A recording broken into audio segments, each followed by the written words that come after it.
ஆண்டவராகிய இயேசு கிறிஸ்துவின் விலையேறப்பெற்ற நாமத்தினாலே உங்கள் அனைவருக்கும் அன்பின் வாழ்த்துக்களை தெரிவித்துக் கொள்கிறேன். இந்த நாளிலும் ஆண்டவர் தாமே சத்திய வசனத்தின் மூலமாக நம்மோடு கூட பேசுவாராக. ஜெபத்தோடு நாம் ஆண்டவருடைய வார்த்தையை கேட்போம். பரிசுத்தமுள்ள நாமத்திற்கு மகிமை உண்டாவதாக. இஸ்ரவேல் ஜனங்களுடைய வாழ்க்கை எகிப்திலிருந்து, எகிப்தின் அடிமைத்தனத்திலிருந்து ஆண்டவர் அவர்களை விடுதலையாக்கினார். விடுதலையாக்கப்பட்ட அந்த இஸ்ரவேல் ஜனத்தினுடைய வாழ்க்கையிலே ஆண்டவர் அனுதினமும் அற்புதங்களை செய்து கொண்டே இருந்தார். எகிப்திலிருந்து கானானை நோக்கிய பயணத்தை நாம் வேத புஸ்தகத்திலே பார்க்கின்றோம். அந்த எகிப்திலிருந்து புறப்பட்ட நாள் முதற்கொண்டு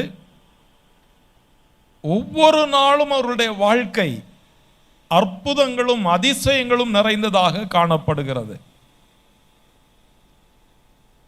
எகிப்திலிருந்து விடுதலையை பெறுவதற்கு முன்பதாக கர்த்தருடைய வல்லமை, கர்த்தருடைய பலத்த கரம் அங்கே செயல்படுகிறதை நாம் பார்க்கின்றோம். விடுதலையாக்கின பின்பு ஆண்டவர் அவருடைய வாழ்க்கையை அற்புதங்களினால் நிறைத்தார். ஆனால் இஸ்ரவேல் ஜனமோ அநேக நேரத்தில் ஆண்டவர் அவர்களுக்கு செய்த அற்புதங்களை, அதிசயங்களை உணராமல் தேவனுக்கு விரோதமாகவும் அவர்களை வழிநடத்தி வந்த மோசேக்கு விரோதமாகவும் முறுமுறுத்து கொண்டே இருந்தார்கள். அன்பான தேவ பிள்ளைகளே, இஸ்ரவேல் ஜனத்தினுடைய வாழ்க்கை நம்முடைய வாழ்க்கையோடு ஒத்துப்போகக்கூடிய காரியங்கள் ஏராளமானவைகள் உண்டு. எப்படி எகிப்திலிருந்து இஸ்ரவேல் ஜனத்தை மீட்டெடுத்தாரோ அதே விதமாகத்தான் நம்மையும் நம்முடைய பழைய வாழ்க்கையிலிருந்து, அடிமைத்தனத்தின் வாழ்க்கையிலிருந்து, பாவத்திலிருந்து, ஆண்டவரை விட்டு தூரம் சென்ற நிலையிலிருந்து விடுதலையாக்கி அந்த எகிப்திலிருந்து கானானுக்கு நேராக நம்மை நடத்தி கொண்டிருக்கின்றார். இந்த கானான் பிரயாணத்திலே நாமும் கூட அநேக நேரங்களிலே ஆண்டவர் தமது வல்லமையான புயத்தை கொண்டு ரட்சித்ததை மறந்து முறுமுறுப்புகளை செய்கிறோம். ஆண்டவருக்கு நன்றியற்றவர்களாக சில வேளைகளிலே காணப்படுகிறோம். ஆண்டவருடைய அற்புதங்களை நாம் மறந்து போகிறோம். ஆண்டவர் இந்த இஸ்ரவேல் ஜனங்களை 40 வருட பிரயாணத்திலே ஒரு உன்னதமான நோக்கத்தோடு வழிநடத்தி வந்தார். யாத்ராகமத்தின் புஸ்தகம் 13வது அதிகாரத்திலே 17வது வசனம் 18வது வசனத்தை நாம் வாசிக்க கேட்போம். பார்வோன் ஜனங்களை போகவிட்ட பின்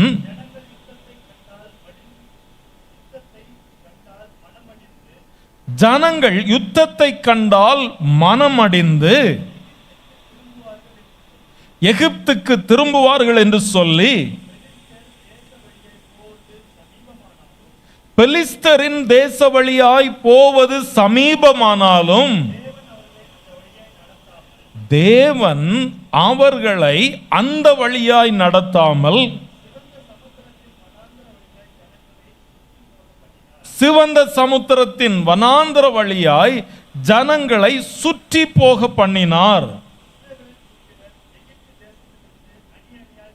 இஸ்ரவேல் புத்திரர் எகிப்து தேசத்திலிருந்து அணி அணியாய் புறப்பட்டு போனார்கள். அன்பான தேவ பிள்ளைகளே, நம்முடைய தேவனுக்கு எகிப்திலிருந்து கானானுக்கான ரூட் மேப் தெரியுமா தெரியாதா? நன்றாக தெரியும். இன்றைக்கு நாம் எல்லாரும் கூகுள் மேப் பயன்படுத்துகிறோம். அது சில நேரங்களில் நம்மை ரொம்ப ஷார்ட்டான பாதையில் கொண்டு போக வேண்டும் என்று சொல்லி முட்டு சந்தில் கொண்டு விட்டுரும். சில நேரங்களில் பார்த்தோம்னா நேராக போகிற பாதையை விட்டுட்டு ஊரெல்லாம் சுற்றிட்டு போக வைத்து விடும். இது இன்றைக்குள்ள டெக்னாலஜி. அநேக நேரங்களில் அது பயனுள்ளதாகவும் காணப்படுகிறது. ஆண்டவருக்கு நன்றாக தெரியும் எகிப்திலிருந்து கானானுக்கு எப்படி இஸ்ரவேல் ஜனத்தை நடத்த வேண்டும் என்று. அநேக நேரங்களில் நம்முடைய வாழ்க்கையிலும் கூட ஆண்டவர் என்னுடைய வாழ்க்கையில இவ்வளவு சீக்கிரமாக இந்த ஆசீர்வாதத்தை கொடுத்திருக்கலாமே, ஏன் இவ்வளவு கால தாமதம் என்று பல கேள்விகளை நம்முடைய மனக்கண்களுக்கு முன்பதாக நாம் கொண்டு வருவதுண்டு. ஆனால் ஆண்டவருக்கு நன்றாக தெரியும் நம்முடைய வாழ்க்கையில எதை எப்பொழுது செய்ய வேண்டும் என்பது. அதை நாம் மறந்துவிடவே கூடாது. அன்பான தேவ பிள்ளைகளே, ஆண்டவருடைய ஆளுகையின் கீழாக நாம் இருக்கும்போது கர்த்தர் நம்மை நடத்தி செல்லக்கூடிய பாதை ஒருவேளை சிவந்த சமுத்திரத்தின் வனாந்தர வழியாக சுற்றி போக பண்ணக்கூடியதாய் காணப்பட்டாலும் அது நம்முடைய வாழ்க்கைக்கு நன்மை நிறைந்ததாகவே காணப்படும். அதில் ஆண்டவருடைய ஆசீர்வாதம் உண்டு, முடிவு சம்பூரணமாக காணப்படும் என்பதை நாம் ஒருபோதும் மறந்து போகவே கூடாது. இன்றைக்கு நாம் கற்றுக்கொள்ள போகிற ஒரு மிக முக்கியமான காரியம், ஏராளமான அற்புதங்கள் உண்டு. அந்த அற்புதங்களை நாம் வரிசைப்படுத்துவோம் என்றால் ஒரு 15 அற்புதங்கள் மிக மிக முக்கியமான அற்புதங்களாக காணப்படும். அதில் குறிப்பாக ஒரு சில காரியங்களை நம்முடைய வாழ்க்கையிலே கானான் பிரயாணத்திலே நாம் செய்ய வேண்டிய, நாம் கைக்கொள்ள வேண்டிய மிக முக்கியமான காரியங்கள் என்ன என்பதை நாம் அறிந்து உணர்ந்து கொள்ள வேண்டும். முதலாவதாக, எகிப்திலிருந்து கானானை நோக்கிய பயணத்திலே சென்று கொண்டிருக்கக்கூடிய நாம் நம்முடைய கிறிஸ்தவ ஜீவியத்திலே, ரட்சிப்பின் வாழ்க்கையிலே ஆண்டவருடைய மேக ஸ்தம்பத்தாலும் அக்கினி ஸ்தம்பத்தாலும் வழி நடத்தப்படக்கூடியவர்களாய் காணப்பட வேண்டும். அல்லேலூயா. யாத்ராகமத்தின் புஸ்தகம் 13வது அதிகாரம் 14வது அதிகாரங்களிலே பார்க்கும் பொழுது ஆண்டவர் இஸ்ரவேல் ஜனத்தை எவ்வளவு அற்புதமாக எகிப்திலிருந்து விடுதலை பண்ணுகிறார் என்பதை நாம் பார்க்க முடியும். ஆண்டவர் அவர்களை பெலிஸ்தியரின் தேச வழியாய் போவது சமீபமானாலும் அவர்களை அந்த வழியாய் நடத்தாமல் சிவந்த சமுத்திரத்தின் வழியாய், வனாந்தர வழியாய் ஜனங்களை சுற்றி போக பண்ணினார். இவைகள் எல்லாவற்றிலும் இஸ்ரவேல் ஜனத்திற்கு ஆண்டவர் ஒரு மிகப்பெரிய கிருபையை கொடுத்திருந்தார். அது என்ன என்று 13வது அதிகாரத்தின் கடைசி 2 வசனங்களிலே பார்க்கிறோம். 21, 22 ஆகிய வசனங்களில் அவர்கள் இரவும் பகலும் வழி நடக்க கூடும்படிக்கு கர்த்தர் பகலில் அவர்களை வழிநடத்த மேகஸ்தம்பத்திலும் இரவில் அவர்களுக்கு வெளிச்சம் காட்ட அக்கினி ஸ்தம்பத்திலும் அவர்களுக்கு முன் சென்றார். பகலிலே மேகஸ்தம்பமும் இரவிலே அக்கினி ஸ்தம்பமும் ஜனங்களிடத்திலிருந்து விலகி போகவில்லை. அன்பான தேவ பிள்ளைகளே, நம்முடைய கிறிஸ்தவ வாழ்க்கையை, மனம் திரும்புதலின் வாழ்க்கையை என்றைக்கு நாம் ஆரம்பித்தோமோ அன்றிலிருந்து நம்முடைய வாழ்க்கையின் கடைசி வரைக்கும் நான் உன்னுடனே கூட இருக்கிறேன் என்று சொன்ன கர்த்தர் மேக ஸ்தம்பத்தினாலே அக்கினி ஸ்தம்பத்தோடு கூட நம்மோடு கூட இருக்கின்றார். அவர் நம்மை விட்டு விலகுவதே இல்லை. நாம் அவருடைய பிரசன்னத்திலே நடக்கக்கூடிய மக்களாக காணப்பட வேண்டும். நாம் அவருடைய பிரசன்னத்தை விட்டு விலகி போகவே கூடாது. அவருடைய பிரசன்னத்திலே நாம் நடக்கும் பொழுதுதான் நம்முடைய வாழ்க்கையிலே அவருடைய ஆசீர்வாதங்களை நிறைவாக பெற்றுக்கொள்ள முடியும். அன்பான தேவ பிள்ளைகளே, கிறிஸ்துவுக்குள்ளாக ஒரு புதிய வாழ்க்கையை துவங்கி இருக்கிற நாம் ஒவ்வொரு நாளும் அவருடைய மகிமையான பிரசன்னத்திலே நாம் நடக்கின்றோமா என்பதை குறித்த ஒரு தெளிவான சிந்தை நமக்குள்ளாக காணப்பட வேண்டும். அவருடைய பிரசன்னத்தை விட்டு நாம் விலகி போவோம் என்றால் ஆசீர்வாத குறைவு உண்டாகும். ஆதாம் ஏவாள் ஆண்டவருடைய பிரசன்னத்தில் இருந்தார்கள். அவருடைய மகிமையினாலே உடுத்துவிக்கப்பட்ட நிலையிலே காணப்பட்டார்கள். ஆனால் என்றைக்கு பாவம் செய்தார்களோ தேவ பிரசன்னம், தேவ மகிமை அவர்களை விட்டு விலகிற்று. ஆண்டவரை விட்டு தூரமாக ஓடிப்போய் ஒளிந்து கொண்டார்கள். அந்த ஏதேன் தோட்டத்திலிருந்து துரத்தப்பட்டார்கள்.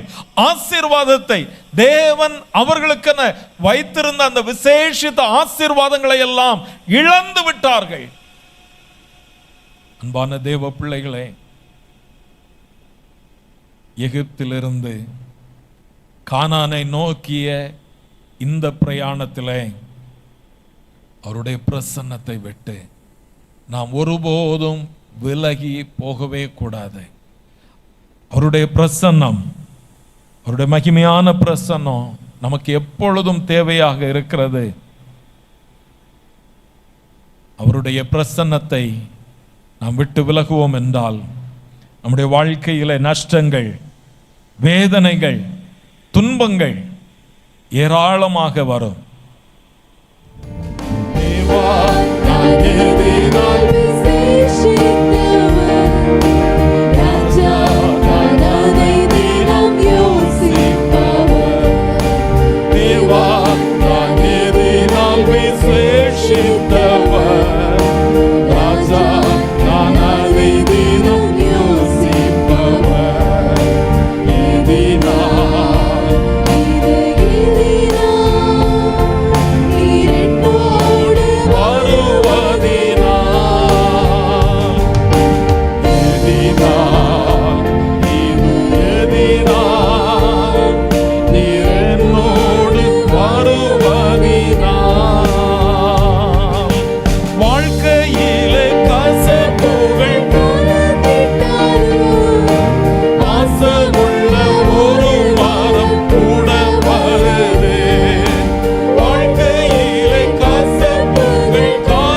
எதினால் விசேஷித்தவர் ராஜா நான் அதை தினம் யோசிப்பவர் தேவா நான் எதினால் விசேஷித்தவர் ராஜா நான் அதை தினம் யோசிப்பவர் எதினால்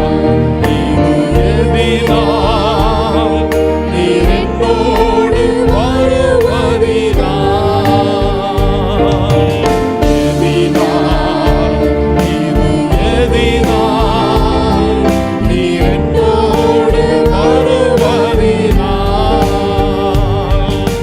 பகல் சென்று அந்தகாரம் சூழ்ந்து கொண்டது பரிசுத்தமான அக்னி சங்கம் சொல்லுது பகல் சென்று அந்தகாரம் சூழ்ந்து கொண்டது பரிசுத்த அக்னி ஸ்தம்பம் சொல்லுகின்றது ஆகா என் தேவன் தந்தாரே நல்ல மங்காத அபிஷேகமே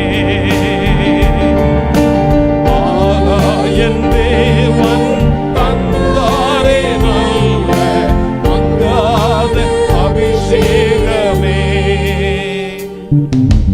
தேவா நான் எதினால் விசேஷித்தவர் ராஜா நான் அதை தினம் யோசிப்பவர் தேவா நான் எதினால் விசேஷித்தவர் ராஜா நான் அதை தினம் யோசிப்பவர் எதினால் நீர்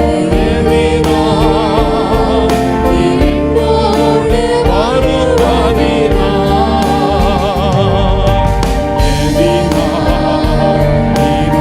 எதினால் நீர் என்னோடு வருவதினால்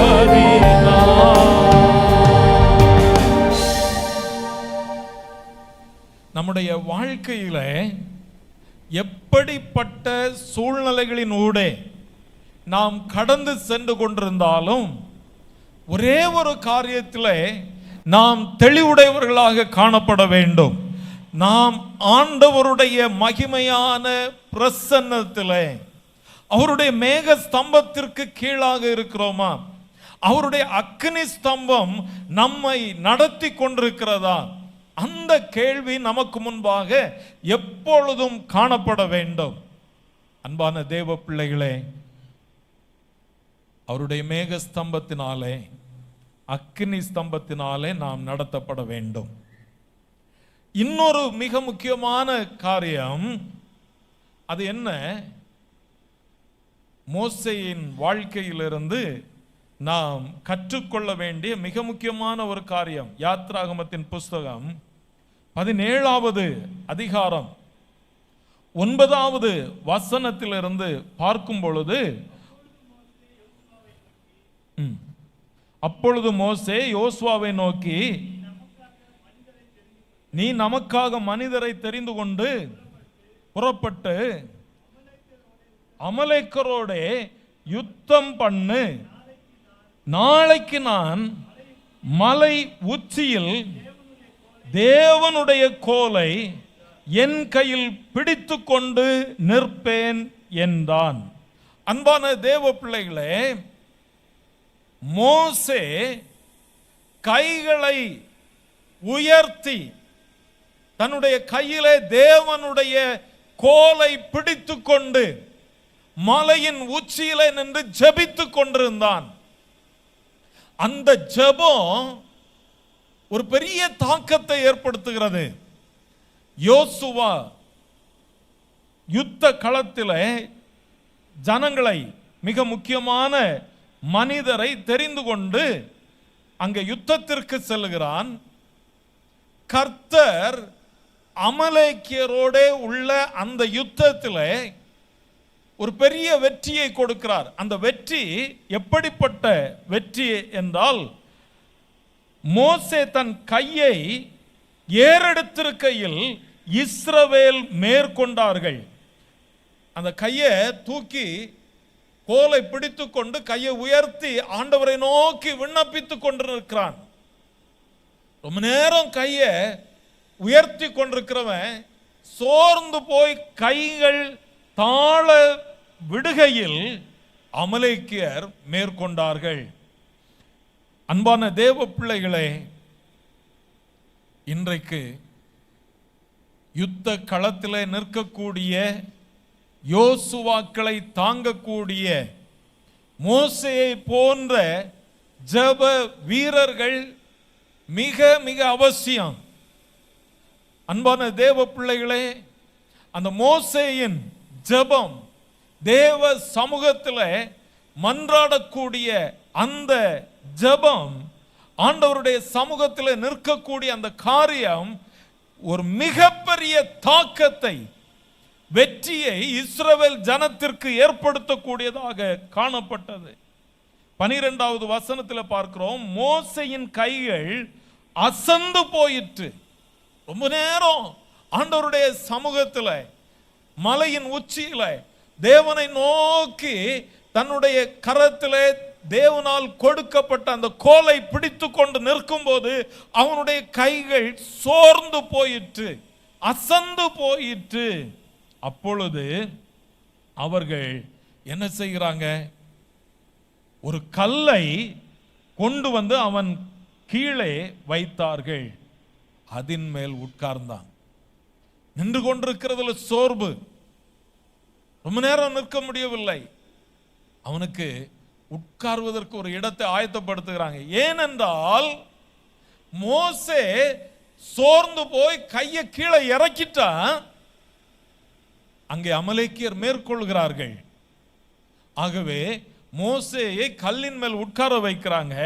அது மாத்திரமல்ல, மோசேயின் கைகள் அசந்து போயிற்று. அப்பொழுது அவர்கள் ஒரு கல்லை கொண்டு வந்து அவன் கீழே வைத்தார்கள். அதன் மேல் அவன் உட்கார்ந்தான். ஆரோனும் ஊரும் ஒருவன் ஒரு பக்கத்திலும் ஒருவன் மறுபக்கத்திலும் இருந்து அவன் கைகளை தாங்கினார்கள். இவ்விதமாய் அவன் கைகள் சூரியன் அஸ்தமிக்கும் வரைக்கும் ஒரே நிலையாயிருந்தது. அன்பான தேவ பிள்ளைகளே, மோசே போன்ற தலைவர்களை கர்த்தர் ஏற்படுத்தி ஆண்டவருடைய சமூகத்தில் அவர்கள் நிற்கும் போது அவர்களுக்கு துணை செய்யக்கூடிய ஆரோனும் ஊரும் இன்றைக்கு தேவையாயிருக்கிறார்கள்.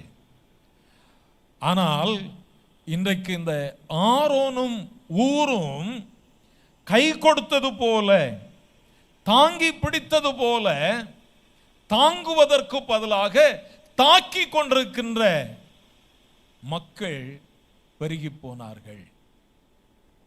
எப்பொழுது தாங்கி பிடிக்கக்கூடிய மக்கள் ஒரு மோசேயை போன்ற தலைவனுக்கு ஆண்டவர் கொடுக்கிறாரோ, நிச்சயமாக அந்த படை வெல்லும். அல்லேலூயா. இன்றைக்கு யோசுவாவை போன்று முன்னணியில் நின்று அணியை நடத்தக்கூடிய தலைவர்களும் தேவை. மோசேயை போல தேவ சமூகத்தில் மலையின் உச்சியிலே நின்று ஆண்டவரை நோக்கி பார்க்கக்கூடிய தலைவர்கள், அந்த கைகளை தாங்கி பிடிக்கக்கூடிய நல்ல மனிதர்கள் மிக மிக அவசியமாக இருக்கிறது. இன்றைக்கு தேவனுடைய ராஜ்யத்தை கட்டக்கூடிய மிக முக்கியமான பணியிலே, ஆண்டவருடைய திருச்சபையின் பணியிலே அப்படிப்பட்ட மக்களை தான் கர்த்தர் எதிர்பார்த்து நிற்கின்றார். புறம் முதுகில குத்தக்கூடிய மக்கள், முன்னுக்கு ஒன்று பின்னுக்கு ஒன்று பேசக்கூடிய மக்கள், அப்படிப்பட்ட மக்களை கொண்டு கர்த்தர் அவருடைய ராஜ்யத்தின் பணியில எவ்விதமான பிரயோஜனத்தையும் ஏற்படுத்தவே முடியாது. அன்பான தேவ பிள்ளைகளே, இன்றைக்கு மோசே கைகளை உயர்த்தி ஜெபித்த போது அமலேக்கியர் தோற்கடிக்கப்பட்டார்கள் என்பதை நாம் மறந்து போகக்கூடாது. நம்முடைய எகிப்திலிருந்து கானானை நோக்கிய பயணத்திலே மேகஸ்தம்பம் அக்னி ஸ்தம்பத்தின் கீழாக நாம் காணப்பட வேண்டும். மேகஸ்தம்பத்தினாலும் அக்னி ஸ்தம்பத்தினாலும் நடத்தப்படக்கூடிய மக்களாக காணப்பட வேண்டும். அதே வேளையில் மோசேயை போன்று தேவ சமூகத்தில் நின்று ஜெபிக்கக்கூடிய மக்களாக, அல்லது யோசுவாவை போன்று யுத்த களத்தில் நிற்கக்கூடிய ஆண்டவருடைய நல்ல சேவகர்களாக, அல்லது மோசேயை தாங்கி நின்ற அந்த ஆரோனை போன்று ஊரை போன்று காணப்படக்கூடிய மக்கள் இன்றைக்கு மிக மிக அவசியமாய் காணப்படுகிறது. அன்பான தேவ பிள்ளைகளே, நாம் ஆரோனாக ஊராக காணப்பட்டு ஆண்டவருடைய ராஜ்யத்தை கட்டுகிற பணிகளை தாங்கக்கூடிய மக்களாய் காணப்படுகிறோமா என்பதை சிந்திக்க வேண்டும். மூன்றாவதாக இன்னொரு மிக முக்கியமான ஒரு சம்பவத்தை நாம் பார்க்கிறோம். எண்ணாகமத்தின் புஸ்தகம் 21வது அதிகாரம் 4வது வசனத்திலிருந்து பார்க்கும் பொழுது, அவர்கள் ஏதோம் தேசத்தை சுற்றி போகும்படிக்கு ஓர் என்னும் மலையை விட்டு சிவந்த சமுத்திரத்தின் வழியாய் பிரயாணம் பண்ணினார்கள். வழியின் நிமித்தம் ஜனங்கள் மனம் மடிவடைந்தார்கள். இன்னும் தொடர்ந்து வாசிப்போம். ஜனங்கள் தேவனுக்கும் மோசேக்கும் விரோதமாய் பேசி, நாங்கள் வனாந்தரத்தில் சாகும்படி நீங்கள் எங்களை எகிப்து தேசத்திலிருந்து வர பண்ணினது என்ன? இங்கே அப்பமும் இல்லை, தண்ணீரும் இல்லை. இந்த அற்பமான உணவு எங்கள் மனதுக்கு வெறுப்பாய் இருக்கிறது என்றார்கள். அப்பொழுது கர்த்தர் கொள்ளிவாய் சர்ப்பங்களை ஜனங்களுக்குள்ளே அனுப்பினார். அவைகள் ஜனங்களை கடித்ததினால் இஸ்ரவேலருக்குள்ளே அநேகர் ஜனங்கள் செத்தார்கள்.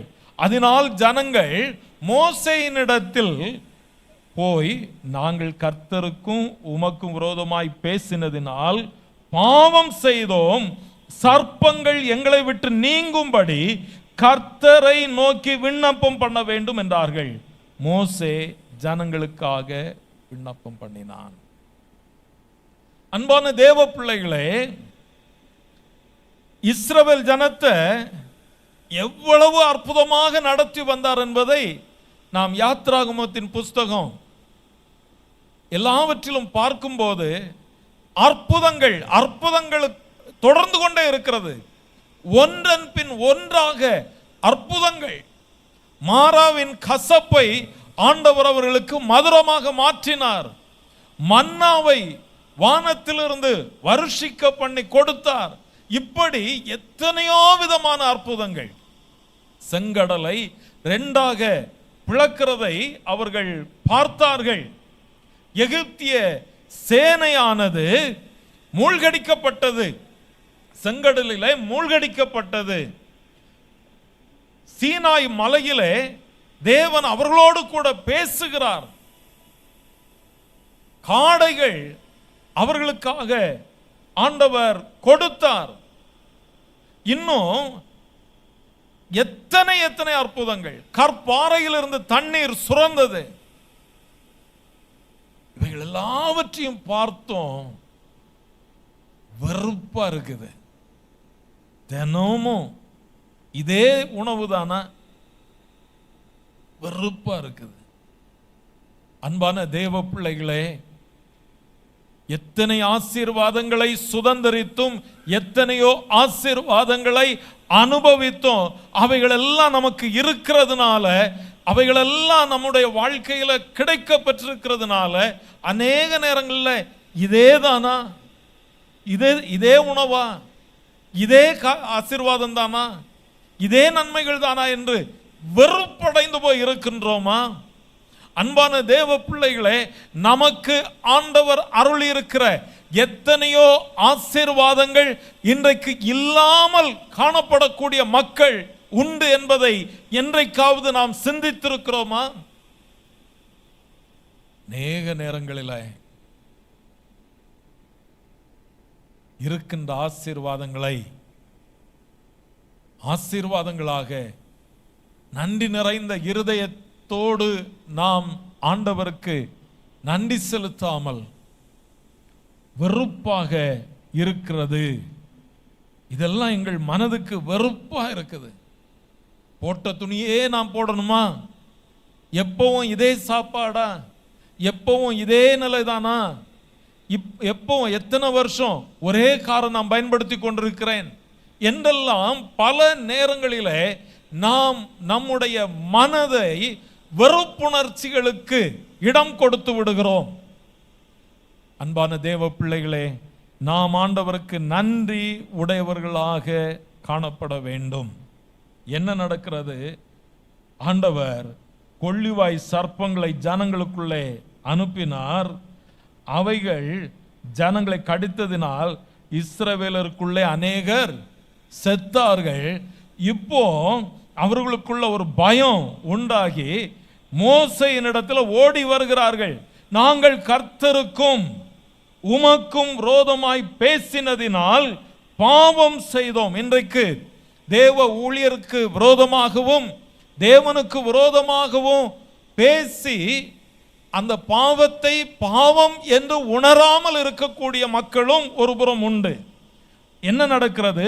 சர்ப்பங்கள் எங்களை விட்டு நீங்கும்படி கர்த்தரை நோக்கி விண்ணப்பம் பண்ண வேண்டும் என்றார்கள். மோசே அவர்களுக்கு விண்ணப்பம் பண்ணினார். விண்ணப்பம் பண்ணின பொழுது ஆண்டவர் ஒரு சொல்யூஷனை கொடுக்கிறார்.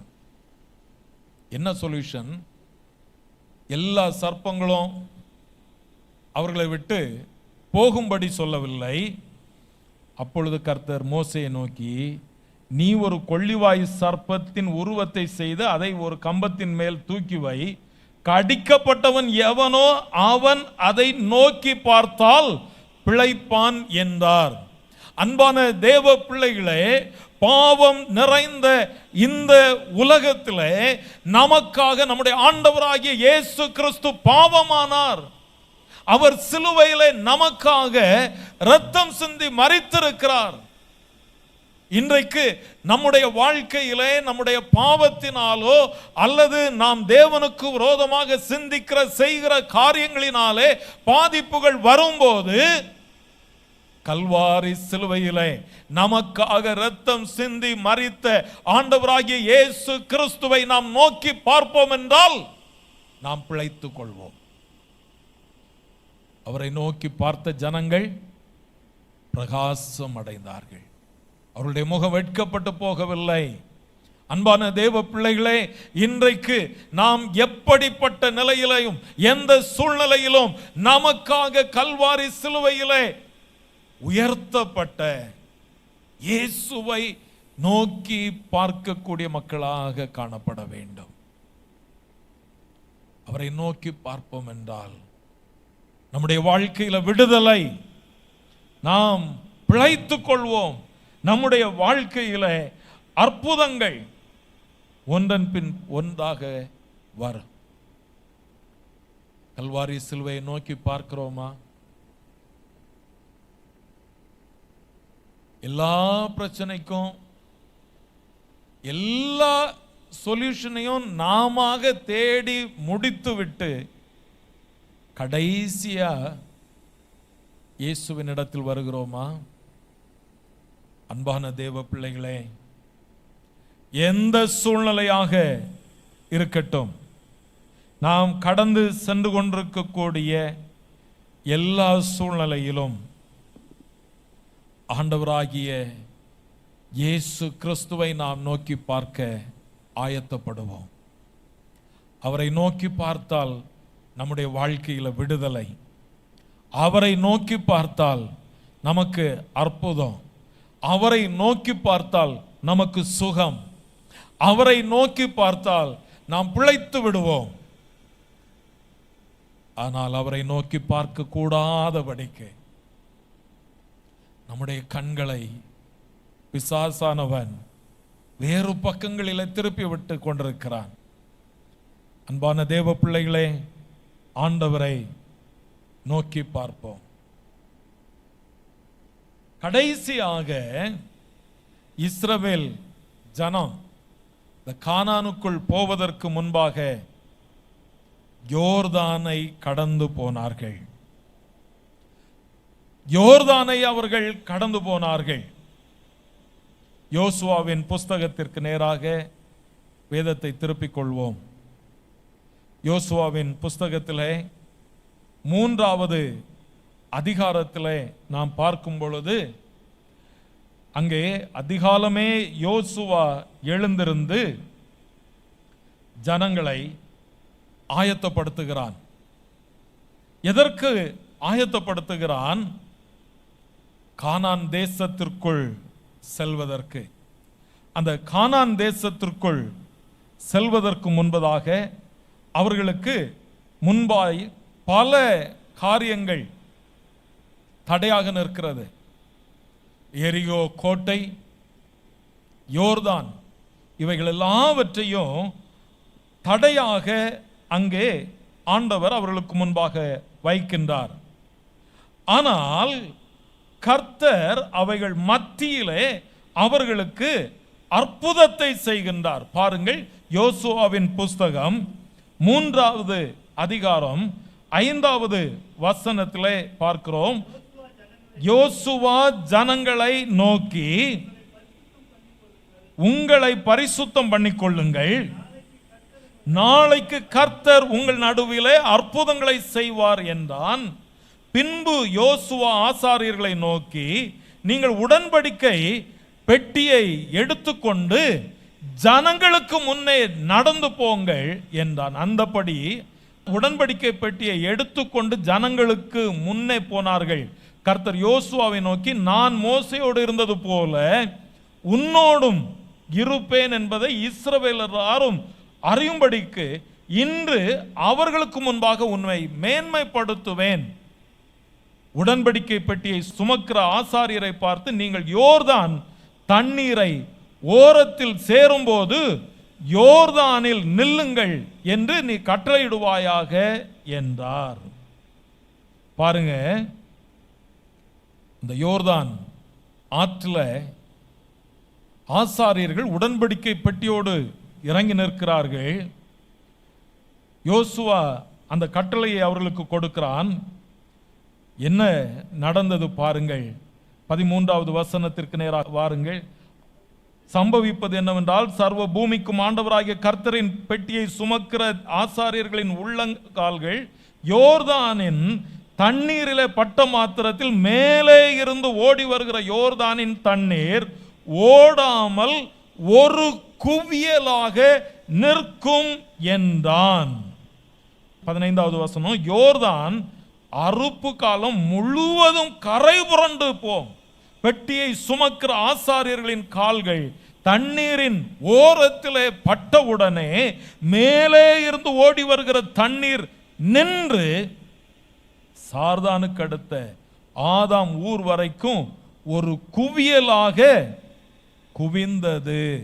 என்ன நடக்கிறது? அப்பொழுது ஜனங்கள் எரிகோவுக்கு எதிரே கடந்து போனார்கள். அல்லேலூயா. அன்பான தேவ பிள்ளைகளே, நமக்கு முன்பாக யோர்தான் காணப்படும், எரிகோ காணப்படும். ஆனால் எகிப்திலிருந்து நம்மை விடுதலையாக்கி நம்மை அழைத்த கர்த்தர் நம்மை கானான் தேசத்திற்கு கொண்டு சேர்ப்பேன் என்று சொல்லி வாக்களித்திருக்கிறார். ஹல்லேலூயா. அந்த எகிப்திலிருந்து கானானுக்கு செல்லக்கூடிய பிரயாணத்தில் நிற்கிற தேவ ஜனமே, இந்த பிரயாணத்தில் நாம் தோற்று போய்விடக் கூடாது. இந்த பிரயாணத்தில் நாம் நடு வழியில நின்று விடக்கூடாது. இந்த பிரயாணத்தில் நாம் ஆண்டவருக்கு விரோதமாக முறுமுறுத்து சர்ப்பங்களாலே இந்த உலகத்தின் காரியங்களினாலே தீண்டப்பட்டு ஆண்டவருடைய கிருபையை இழந்து போக கூடாது. அழைத்த ஆண்டவர் உண்மையுள்ளவராக இருக்கின்றார். இந்த கானான் பிரயாணத்தில் கானானை சுதந்தரிப்பதற்கு யோசுவா ஜனங்களை ஆயத்தப்படுத்தும் போது சொன்ன ஒரு வார்த்தை, இன்றைக்கு உங்களை பரிசுத்தம் பண்ணிக்கொள்ளுங்கள். இன்றைக்கு யோசுவா ஜனங்களை நோக்கி உங்களை பரிசுத்தம் பண்ணிக்கொள்ளுங்கள், நாளைக்கு கர்த்தர் உங்கள் நடுவிலே அற்புதங்களை செய்வார். அன்பான தேவ பிள்ளைகளே, இன்றைக்கு உங்களை பரிசுத்தம் பண்ணிக்கொள்ளுங்கள், நாளைக்கு கர்த்தர் உங்கள் நடுவிலே அற்புதங்களை செய்வார். இன்னும் அடைய போகிற ஆசீர்வாதம் உங்களுக்கு கொஞ்ச தூரத்தில் தான் இருக்கிறது, வெகு தூரத்தில் இல்லை. எவ்வளவோ பிரயாணத்தில் நாம் கடந்து வந்து விட்டோம். இன்றைக்கு நமக்கு முன்பாக இருக்கிறது யோர்தான் ஆறா, அது பின்னிட்டு போகும், அது குவியலாக நிற்கும். துவக்கத்தில், பிரயாணத்தின் துவக்கத்தை பார்ப்போம் என்றால் செங்கடலை கர்த்தர் இரண்டாக பிளக்கிறார். அந்த பிரயாணத்தின் முடிவு பகுதிக்கு நேராக வருவோம் என்றால் இங்கே யோர்தானை ஆண்டவர் குவியலாக ரெண்டாக பிளந்து குவியலாக நிற்க வைத்து ஜனங்களை அந்த யோர்தான் ஆற்றில் வெட்டாந்தரையில் நடப்பது போல நடத்தி சென்றார். அல்லேலூயா.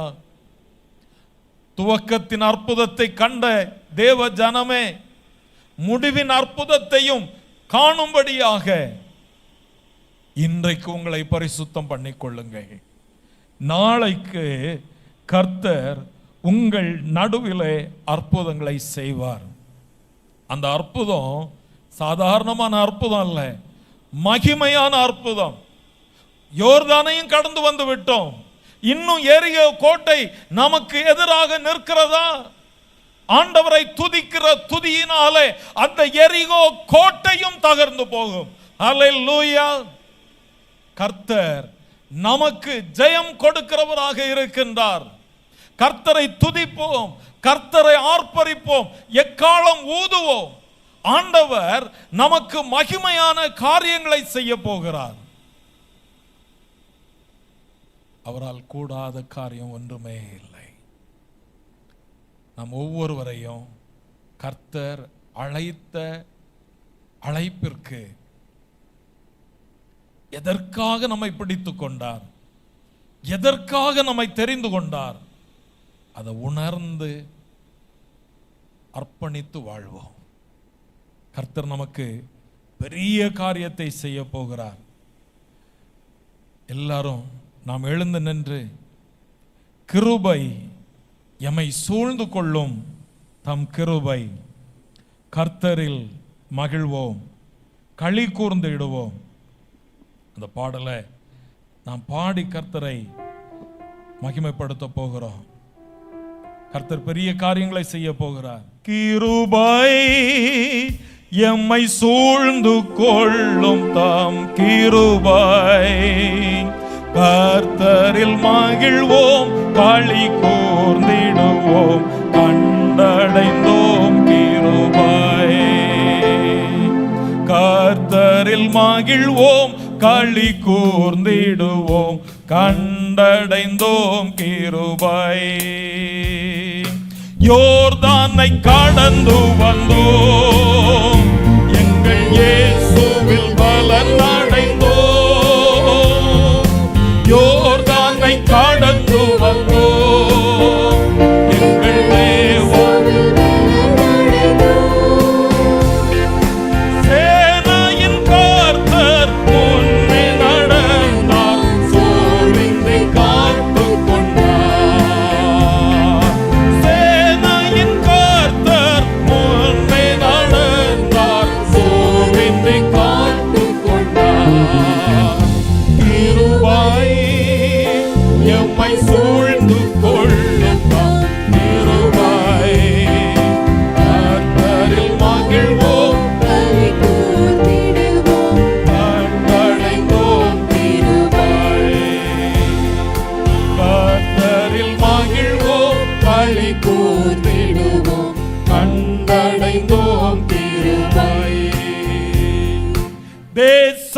பயப்படாதே, எங்கள் தேவன் கிரியை செய்கிறார். தேசமே பயப்படாதே, எங்கள் தேவன் கிரியை செய்கிறார். தேசத்தின் நன்மை சேமம் அருள்வார், தாசர்கள் வேண்டிடுவோம். தேசத்தின் நன்மை சேமம் அருள்வார், தாசர்கள் வேண்டிடுவோம். கிருபை எம்மை சூழ்ந்து கொள்ளும் நம் கிருபை. கர்த்தரில் மகிழ்வோம், களி கூர்ந்திடுவோம், கண்டடைந்தோம் கிருபை. கர்த்தரில் மகிழ்வோம், களி கூர்ந்திடுவோம், கண்டடைந்தோம் கிருபை. ஆண்டுகள் நன்மையினால் முடி சூழ்ந்து வளம் பெருக. ஆண்டுகள் நன்மையினால் முடி சூழ்ந்து வளம் பெருக. தேசத்தின் மீதே கண்களை வைத்து பாசமாய் நோக்கிடுவார். தேசத்தின் மீதே கண்களை வைத்து பாசமாய் நோக்கிடுவார்.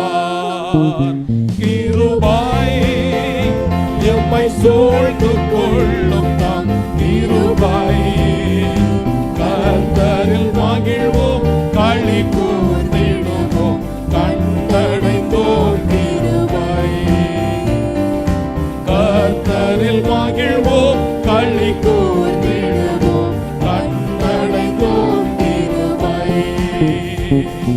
கர்த்தரி வாண்டினிலே பெரும் காரியம் செய்திடுவார்.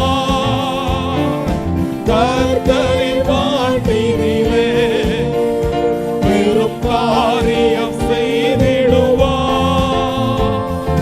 கால் வைக்கும் தேசம் இயேசு தருவார், காத்திருந்தே அடைவோம். கால் வைக்கும் தேசம் இயேசு தருவார், காத்திருந்தே அடைவோம். கிருபை எம்மை சூழ்ந்து கொள்ளும் நம் கிருபை. கர்த்தரில் மகிழ்வோம், களி கூர்ந்திடுவோம், கண்டடைந்தோம் கிருபை. கர்த்தரில் மகிழ்வோம், களி கூர்ந்திடுவோம், கண்டடைவோம் கிருபை. யோர்தானை கடந்து வந்தோம், எங்கள் இயேசுவில் பலன் அடைந்தோம். யோர்தானை கடந்து வந்தோம், நாம் யோர்தானை கடந்து வந்து நிற்கிறோம். சேனையின் கர்த்தர் பொன்னை நடந்தார், சோர்வின்றி காத்துக் கொண்டார். சேனையின் கர்த்தர் பொன்னை நடந்தார், சோர்வின்றி காத்துக் கொண்டார்.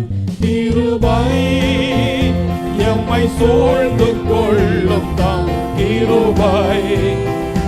கர்த்தரில் மகிழ்வோம், களி கூர்ந்திடுவோம், கண்டடைந்தோம் கிருபை. கர்த்தரில் மகிழ்வோம், களி கூர்ந்திடுவோம், கண்டடைந்தோம் கிருபை.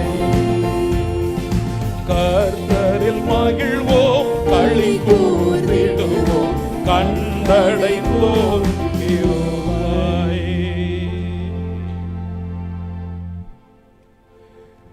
நல்ல ஆண்டவரே, உம்முடைய ஜீவனுள்ள வார்த்தைகளுக்காக நன்றி செலுத்துகிறோம். உம்முடைய வார்த்தை எங்கள் ஆத்துமாவை உயிர்ப்பிக்கிற வார்த்தைகளாய் கடந்து வந்திருக்கிறதற்காக நன்றி செலுத்துகிறோம். ஆண்டவரே, எகிப்தின் அடிமைத்தனத்திலிருந்து எங்களை விடுதலையாக்கினவர் எங்களுக்காக செங்கடலையும் ரெண்டாக பிளக்கிறவராயிருக்கிறீர். அப்பா, எங்களை நடத்தி வந்த பாதைகளை திரும்பி பார்த்து உமக்கு நன்றி செலுத்துகிறோம். நீர் எங்களை ஏந்துவேன், சுமப்பேன், தப்புவிப்பேன் என்று சொல்லி வாக்கு கொடுத்தது மாத்திரமல்ல, உண்மையாகவே இதுவரைக்கும் எங்களை ஏந்தி சுமந்து பாதுகாத்து தப்புவித்து வழிநடத்தி இருக்கிறையா. உமக்கு நன்றி செலுத்துகிறோம், உமக்கு நன்றி செலுத்துகிறோம். ஆண்டவரே, கர்த்தர் மோசேயை போல எங்களை ஏற்படுத்தி இருக்கிறீர் என்றால், ஆண்டவரே, ஜெபிக்கிற ஆவியை, ஜெப ஆவியை எங்களுக்குள் இன்னும் அதிகமாக தாரும். மலையின் உச்சியிலே போர்க்களத்திலே ஒரு பெரிய வெற்றியை பெறுவதற்காக ஆண்டவரே நீர் தந்திருக்கிற கோலை பிடித்து கொண்டு நிற்க கிருபையையும் பலனையும் தாரும். ராஜ்யத்தின் பணியிலே யோசுவாவை போல, யோசுவாவோடு கூட களத்தில் நின்ற மனிதர்களை போல கர்த்தர் ஏற்படுத்தியிருப்பீர் என்றால், ஆண்டவரே, யுத்தத்தை முன்னின்று நடத்துகிற கர்த்தரை முன்னிலைப்படுத்தி யுத்தத்திலே முன்னேறி செல்ல கிருபை செய்வீராக. எங்களுக்கு சொல்லி இருக்கிறீர், மாம்சத்தோடும் இரத்தத்தோடும் அல்ல, இந்த உலகத்தில் உள்ள வான மண்டலத்தின் சேனைகளோடும் பொல்லாத ஆவிகளோடும் துரைத்தனங்களோடும் அதிகாரங்களோடும் எங்களுக்கு ஒரு போராட்டம், யுத்தம் உண்டே. அதில் முன்னின்று ஆண்டவரே உம்முடைய நாமத்தினால ஜெயம் கொள்ள எங்களுக்கு உதவி செய்ய வேண்டும் என்று மன்றாடுகிறோம். மோசேயின் கரத்தை தாங்கி பிடித்த ஆரோனை போல, ஊர் என்பவனை போல கர்த்தர் யாரை யாரை அழைத்திருக்கிறீரோ அந்த பணியை சரியாய் செய்ய கிருபை தாரும். ஆண்டவரே, இப்பொழுதும் கல்வாரி சிலுவையிலே எங்களுக்காக மரித்த உயர்த்தப்பட்ட இயேசுவை ஒவ்வொரு நாளும் நோக்கி பார்த்து விடுதலையும் சுகத்தையும் பெற்றுக்கொள்ள கிருபை தாரும். யோர்தானை கடக்க ஆயத்தப்படுகிற இந்த நிலையிலே பரிசுத்தப்படுத்திக் கொள்ள உதவி செய்யும், பரிசுத்தப்படுத்திக் கொள்ள உதவி செய்யுங்க. கல்வாரியின் இரத்தத்தினாலே எங்களை கழுவி சுத்திகரித்து பரிசுத்தப்படுத்துகிறதற்காக நாங்கள் நன்றி செலுத்துகிறோம். ஆண்டவரே, உமக்கே சகல துதியும் கனமும் மகிமையும் உண்டாகட்டும். எகிப்திலிருந்து விடுதலை ஆக்கின கர்த்தர்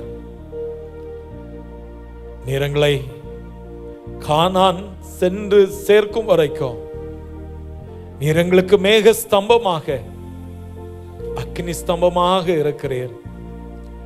அந்த மேக ஸ்தம்பத்தை விட்டு, அக்னி ஸ்தம்பத்தை விட்டு நாங்கள் விலகி போகாதபடி எங்களை காத்தருள வேண்டும் என்று கெஞ்சுகிறோம், தாழ்த்தி ஒப்பு கொடுக்கிறோம். உம்முடைய வார்த்தை எங்களுக்கு தொடர்ந்து ஆசீர்வாதமாக்கி தாருங்க. இவைகள் எல்லாவற்றையும் எங்களுக்காக பாடுபட்டு மரித்து உயிர்த்தெழுந்த இயேசு கிறிஸ்துவின் வல்லமையுள்ள நாமத்தில் வேண்டி நிற்கிறோம், ஜீவனுள்ள நல்ல பிதாவே, ஆமென்.